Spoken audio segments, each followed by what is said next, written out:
Doing well. Welcome back to Mindful Study to all by Deepak Bhandari. So today's we are talking about very interesting topic from science and tech, which is terraforming. Terraforming means क्या होता है? तो terraforming को समझ लेते हैं, उसके बाद हम देखेंगे इंटरेस्टिंग टॉपिक कि हम मार्स की terraforming कैसे कर सकते हैं. तो सब first of all we talk about terraforming. Terraforming क्या होती है? किसी भी जो प्लैनेट होते हैं, एक्सो प्लैनेट मतलब हमारे जो मतलब स्पेस में प्लैनेट्स हैं, उनको अगर हम ह्यूमन हैबिटेट के लिए प्रिपेयर करते हैं तो उसको बोलते हैं टेराफॉर्मिंग.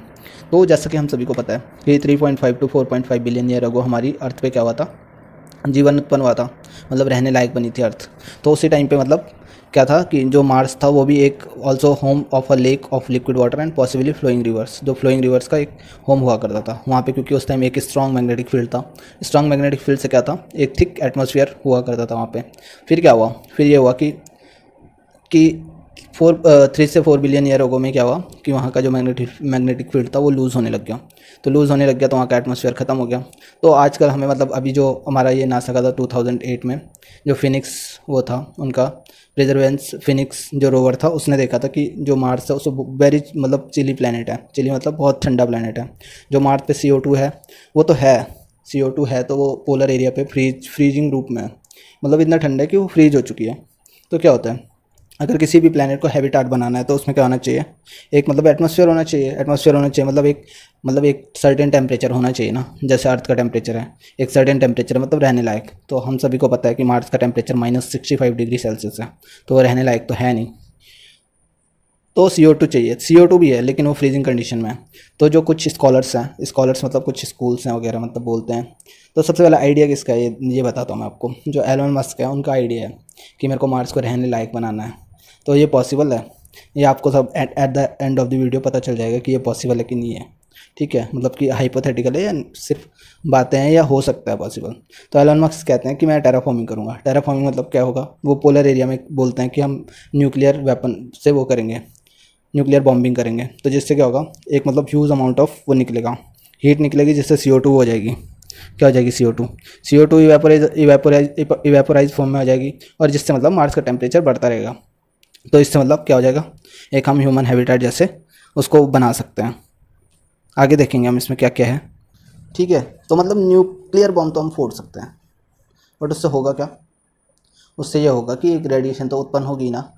जैसे एज वी ऑल नो कि कितना रेडिएशन होता है. जब 6 अगस्त को नागासाकी और हिरोशिमा पे 2 बॉम्ब फोड़े गए थे, तो उन्होंने तो मतलब उतनी पावरफुल बॉम्ब फोड़े भी नहीं थे, तो तब भी इतना रेडिएशन है कि आज तक के वहाँ बच्चे मतलब रेडिएशन का शिकार हैं. तो मतलब और अदर कॉन्ट्राडिक्ट यही करते हैं कि ये पॉसिबल नहीं है कि अगर फोड़ेंगे तो वहाँ इतना रेडिएशन हो जाएगा, रहने लायक ही नहीं बचेगा वो, कि आने वाले 10 साल 20 साल 50 साल 100 साल तक कुछ होगा ही नहीं वहाँ पे, है ना. अब देख लो ना, 100 ईयर्स तो हो ही गए हैं अप्रॉक्स से 100 ईयर्स से ज़्यादा हो गए हैं, तब भी वहाँ पे रेडिएशन का इफेक्ट पड़ता ही है. तो ये है. और दूसरा ये हो सकता है, ठीक है, और दूसरा रीज़न क्या है कि अगर हम मतलब कुछ साइंटिस्ट मानते हैं कि अगर हम न्यूकिंग करेंगे मतलब न्यूक्लियर बॉम्ब फोड़ लेंगे पोल्स पे, तो चलो रेडिएशन का तो चलो स्पेस में हम अगर पोल्स पे फोड़ेंगे तो स्पेस में चला भी जाएगा, चलो नहीं भी करेगा इतना इफेक्ट. लेकिन जो उससे हमारा फ़ायदा क्या होगा, जो कार्बन डाइऑक्साइड निकलेगी वो कुछ टेंस ऑफ मीटर मतलब कुछ मीटर्स तक ही वो बनाएगा, एक एटमॉस्फेयर बनाएगा, जो कि कुछ टाइम बाद ऑलवेज डिप्लीट हो जाएगा ना ऑल्सो, क्योंकि आप सभी को पता है कि उतना मैग्नेटिक फील्ड है नहीं उसके पास. तो इसमें मतलब हमें हज़ारों मीटर का अगर एटमॉस्फेयर मिल जाता तो ऑब्वियसली जैसे अर्थ का एटमॉस्फेयर है तो वैसे बन जाता, तो वेरी गुड है, तब तो हम सस्टेन कर सकते हैं. और दूसरा मतलब ये बोलते हैं कि अगर हम वहाँ पे मतलब जो मोर देन मतलब वो हैं ग्लोबल वार्मिंग के लिए अगर गैसेस जो वो हैं, जैसे क्लोरोफ्लोरोकार्बन होते हैं, अगर हम वो इमिट करें वहाँ पे तो मतलब बन सकता है, लेकिन इसकी पॉसिबिलिटी थोड़ा कम है.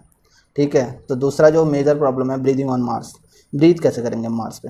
तो जो है, जब द मॉक्सी एक्सपेरिमेंट था नासा का परसेवरेंस रोवर से, इसने एम किया था कन्वर्ट करने का कार्बन डाइऑक्साइड को किसमें, ऑक्सीजन में, मार्स एटमॉस्फेयर से. तो it works. Future human explorer could use this kind of technology to generate oxygen.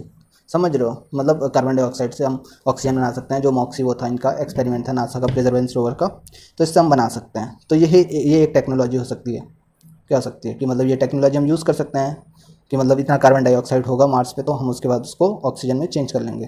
लेकिन दूसरे साइंटिस्ट क्या कहते हैं, इसका कॉन्ट्रैक्ट ये है कि जैसे हम अर्थ पे कैसे होता है ऑक्सीजन का वो, तो साइनोबैक्टीरिया होते हैं.